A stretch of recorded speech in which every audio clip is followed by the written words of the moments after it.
Hello and welcome to our lecture number 4 of our Python series. Sorry, lecture number 7 of our Python series. हम लोग पहुंच गए अपने lecture number 7 पर और आज पढ़ेंगे if statement. If statement क्या होती है? If statement हम लोग तब यूज करते हैं जब हमें एक certain block of code हमें रन कराना हो और चेक करना हो कि कंडीशन सही है तभी उसके आगे की लाइन ऑफ कोड रन होगी। फॉर एग्जांपल यूजर से हम लोग पासवर्ड मांगेंगे और पासवर्ड सही होगा तो ही यूजर आगे का कोड एक्सेस कर पाएगा। नाउ एग्जांपल देखते हैं। a equal to 23, b equal to 21, if b is greater than a, print b is greater. ये कंडीशन चेक करेगा, पहले इफ स्टेटमेंट कंडीशन चेक करेगा क्या b a से बड़ा है। अगर हाँ तो उसके अंदर के ब्लॉक ऑफ कोड रन करेंगे, अगर नहीं तो वो ब्लॉक ऑफ कोड रन नहीं करेंगे। फिर उसके बाद हम लोग बात करेंगे इंडेंटेशन की। इंडेंटेशन सी, सी प्लस प्लस, जावा और जावास्क्रिप्ट में हम लोग ब्रैकेट यूज करते हैं और पाइथन में इंडेंटेशन यूज करते हैं। ये कई बार हमें गलती दे सकती है, इसलिए हम लोग इंडेंटेशन सही से करेंगे। और इंडेंटेशन होता क्या है हम लोग अपनी प्रीवियस लेक्चर में पहले ही देख चुके हैं। अब हम लोग कोड पे आते हैं।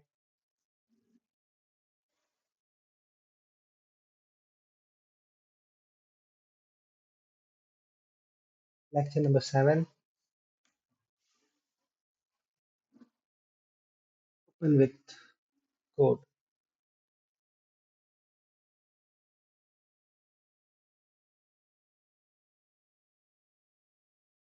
हमने ये पहले ही रिकॉर्ड कर लिया था पर एरर की वजह से हमारा वीडियो डिलीट हो गया। पर कोई नहीं, इसको रन करा के देखते हैं।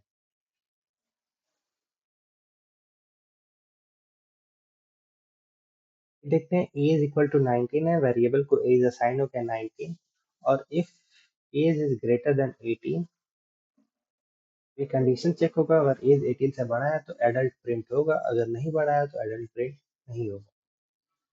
और यहाँ पे हमें इंडेंटेशन का भी ध्यान रखना है। इफ के बाद हमें एक टैब का स्पेस देना है इंडेंटेशन के लिए, और इस बात का बहुत ही खासा ध्यान रखना है। एडल्ट, क्या हम लोग इफ के बाद बस एक ही लाइन ऑफ कोड रन करा सकते हैं? इसका आंसर है नहीं। हम लोग multiple line of code run करा सकते हैं इफ के बाद।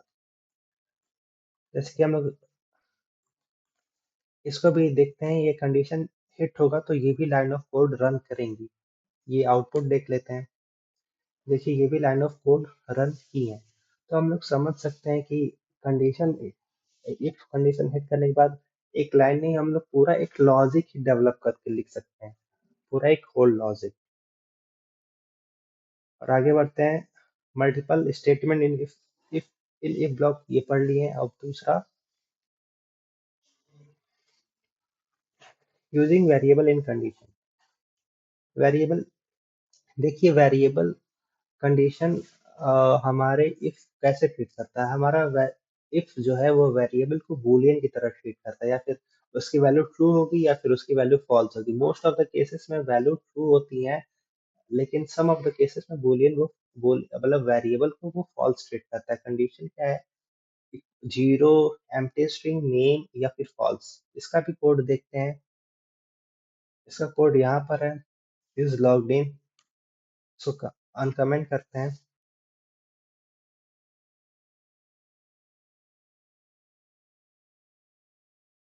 इसको फिलहाल के लिए कमेंट कर देते हैं।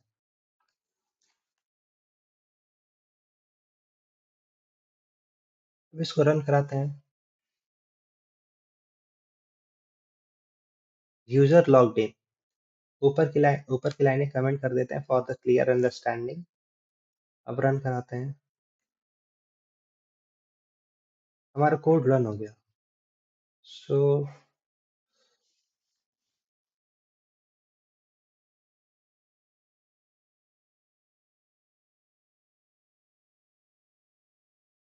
इसको सेव करते हैं शायद, फिर रन कराते हैं। Yes, user logged in. हमारा कंडीशन, हमारे वेरिएबल के पास ट्रू वैल्यू है तो वो इफ स्टेटमेंट रन करेगा। और क्या हो जब हमारे पास कंडीशन फॉल्स हो? तो कुछ भी रन नहीं होगा, कुछ भी हमारे पास आउटपुट नहीं है। अब एलिफ यूज करते हैं। एलिफ क्या होता है? अगर हमारा इफ कंडीशन नहीं हिट हुआ और हमें दूसरे कंडीशंस लगाने हो तो हम एलिफ का यूज कर सकते हैं। एलिफ क्या करेगा, ये चेक करेगा, अगर ये वैल्यू फॉल्स है तो वैल्यू फॉल्स है और इसको ट्रू में कन्वर्ट करेगा क्योंकि हमने यहाँ पे नॉट यूज किया है। अब इसको रन करा के देखते हैं तो ये प्रिंट होगा user is not logged in, user logged in नहीं है। हम लोग इफ पढ़ लिए, एलिफ पढ़ लिए, और हम लोग देखते हैं एलिफ कब हम लोग यूज करते हैं। एलिफ हम लोग तब यूज करते हैं जब हमारे पास कंडीशन म्यूचुअली एक्सक्लूसिव होती है, यानी कि कोई भी कंडीशन का अगर इंटरसेक्शन निकालते हैं तो हमारे पास नल रिटर्न होगा। ये आप लोग अपने दूसरे कोई सब्जेक्ट में पढ़ा होगा कि म्यूचुअली एक्सक्लूसिव क्या होता है। अगर नहीं पता हो तो बस आप लोग जाके चेक कर लीजिएगा, लेकिन एलिफ हम लोग म्यूचुअली एक्सक्लूसिव कंडीशन के केस में यूज करते हैं। एलिफ हमने देख लिया एलिफ क्या होता है, और फिर ये आपके होमवर्क हैं, दो होमवर्क हैं आपके पास। आपको ग्रेड असाइन करना है बच्चों को। अगर स्कोर 90 से ज्यादा है तो बच्चों को आप लोग ग्रेड ए देंगे, 80 से ज्यादा है तो बी देंगे, एंड सो ऑन। और थर्ड है आपको यूजर से उनका एज इनपुट कराना है, फिर उनको वैल्यू असाइन करना है कि वो ओल्ड हो गए हैं, एडल्ट हैं, टीन है, चाइल्ड है। ये आप इफ एल्स की मदद से कर सकते हैं। एक ब्लॉक ऑफ कोड आपको मैं लिख के दिखाता हूँ ताकि आपको क्लियर अंडरस्टैंडिंग हो कि आपको कैसे कैसे कोड लिखने हैं। चलिए देखते हैं। Control slash else.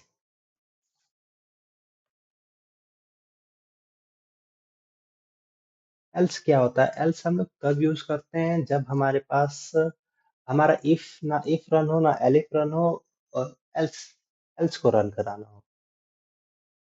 मतलब हमें कोई भी ऊपर की कंडीशन ना हिट हो और लास्ट में कुछ ना कुछ वैल्यू हमें रिटर्न करना है तो हम लोग एल्स यूज करेंगे। जैसे a equal to three, B equal to three, पहले कंडीशन चेक होगा क्या a बड़ा है। नहीं, कंडीशन हिट नहीं हुआ तो ये वाला कोड रन नहीं होगा, इसको स्किप कर देगा, फिर एलिफ पे आएगा, एलिफ की कंडीशन भी सही नहीं है तो इसको भी स्किप कर देगा, फिर एल्स पे आएगा, एल्स प्रिंट होगा ही होगा चाहे कंडीशन कोई कंडीशन इसके पास होती नहीं है तो प्रिंट होगा। कंडीशन बस ये है कि ऊपर के सारे जो स्टेटमेंट है वो प्रिंट नहीं होने चाहिए, मतलब वो कंडीशन हिट नहीं होनी चाहिए। सेव करते हैं, रन करते हैं, बोथ आर इक्वल, यानी हमारी कंडीशन हिट हो गई और हमारा एल्स स्टेटमेंट रन हो गया। हम लोग इफ एलिफ एल्स पढ़ लिए, अब हम लोग एक एग्जांपल करके देखते हैं, अच्छा एग्जांपल जो आपको हेल्प करेगा आपके क्वेश्चन सॉल्व करने में भी। हम लोग जानते हैं हमारे वीक में 7 दिन होते हैं तो हम लोग डे वेरिएबल बना देते हैं for. If day equal equal to 1, print Monday,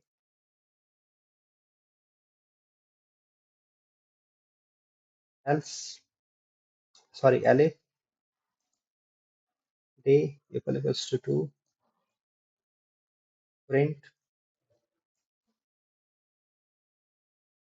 Tuesday, elif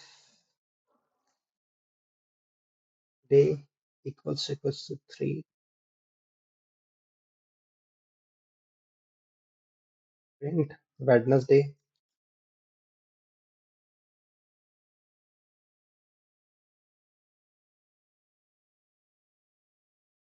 control C, इसको control V, day 2, day 3, day 4, 5, 6, 7,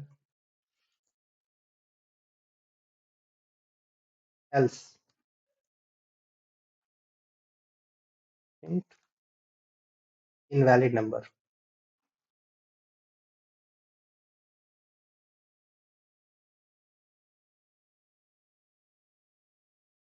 run करा के देखते हैं, डे इक्वल टू 4 है तो हमारा कौन सा कंडीशन प्रिंट होगा? ट्यूसडे। ये हमारा ये वाला ट्यूसडे प्रिंट हो रहा है क्योंकि इस 4 के साथ भी इसके बाद ट्यूसडे प्रिंट कराना है। और पहले कंडीशन चेक होगा डे इक्वल टू 1 वाला, फिर 2 वाला, फिर 3 वाला, फिर 4 वाला हिट कर गया तो उसके बाद के सारे कंडीशन नहीं नहीं चेक होंगे। अब हम लोग डे इक्वल टू 8 लिखते हैं, इनवैलिड नंबर, यानी कि हमारा कोई भी कंडीशन नहीं हिट हुआ तो हमारा एल्स वाला कोड रन करेगा, क्योंकि कोई भी कंडीशन नहीं हिट हुआ। हमने इफ पढ़ लिया, एलिफ पढ़ लिया, एल्स पढ़ लिया, और देखते हैं कि अब हमारे पास क्या बचे हैं।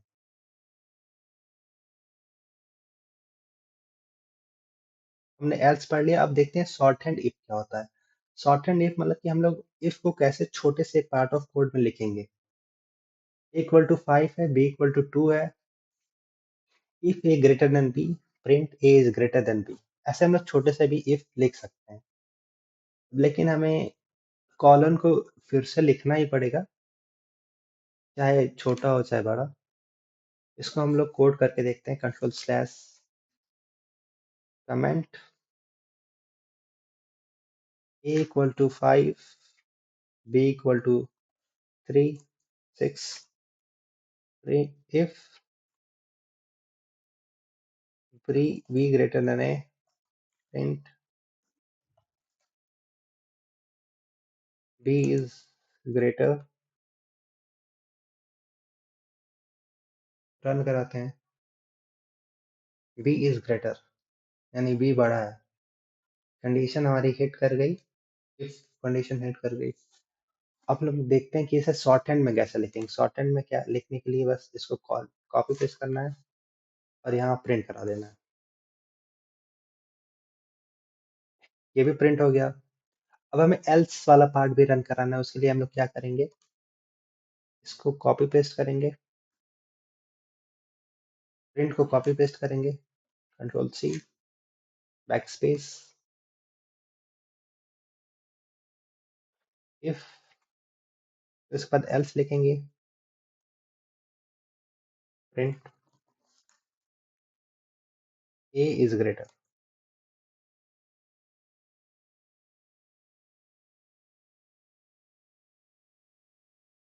B is greater. अब देखते हैं, ये इसको ग्रेटर बना के देखते हैं, 7, ए इज ग्रेटर। ये हमारा शॉर्ट हैंड नोटेशन है हमारा, हमारे इफ स्टेटमेंट को लिखने का पाइथन में। क्वेश्चन है क्वेश्चन है इस पे आप लोग कर सकते हैं। आप एक लोग एक बना सकते हैं लॉगिन वैलिडेशन। अगर यूजर तभी लॉगिन करता है जब उसका नेम सही हो या यूजर नेम सही हो और उसके बाद पासवर्ड सही। इफ में डालिएगा नेम, अगर नेम मैच होता है तो फिर कंडीशन चेक होगा, क्या उसके पास सही पासवर्ड है। अगर पासवर्ड सही होगा तो उसके बाद ही हमारा यूजर लॉगिन करेगा। इसको आप लोग कोड करके देखिएगा, ये आपको एक अच्छा कॉन्सेप्ट बिल्ड करने में मदद करेगा। Now the pass statement. Pass state if statement कभी भी एम्प्टी नहीं हो सकता, तो इसके जगह हमें कुछ ना कुछ लिखना ही पड़ेगा। तो हम पास स्टेटमेंट का यूज करते हैं ताकि हम लोग इफ को रिप्लेस कर सकें। इफ को रिप्लेस थे इफ के अंदर कुछ ना कुछ कंडीशन भर सकें, अगर हमारे पास कोई और कंटेंट नहीं है अगर इसके अंदर भरने के लिए। तो pass statement useful in several stages. कुछ स्टेजेस दिए गए हैं। when you are creating code structure but haven't implemented the logic yet। हमने कोड स्ट्रक्चर बना लिया है लेकिन लॉजिक अभी तक नहीं दिया है।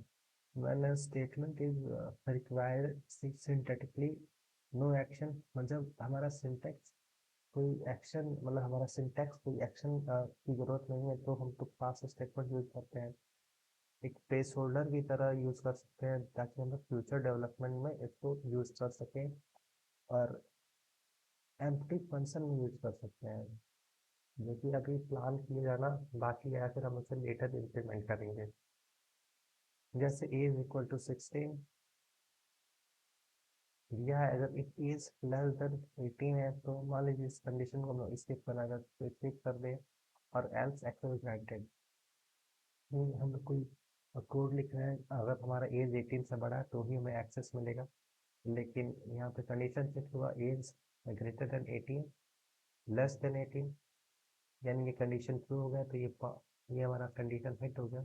एल्स रन नहीं करेगा। अगर ये यहाँ पे एज 19 होता तो कंडीशन हिट कर जाता तो एल्स वाला स्टेटमेंट रन कर देता, लेकिन हमें पास समझना था। तो हमने पास समझ लिया है, हमने नेस्टेड इफ एल्स समझ लिया है, हमने लॉजिकल ऑपरेटर के साथ इफ समझ लिया, एल इफ समझ लिया, एल समझ लिया, इफ समझ लिया है। तो हमारा आज का सेशन इफ एल्स का हमने कंप्लीट कर लिया है। अब हम लोग अपने नेक्स्ट लेक्चर में मिलेंगे, तब तक के लिए मुझे लाइक एंड सब्सक्राइब जरूर कर दीजिएगा। Thank you.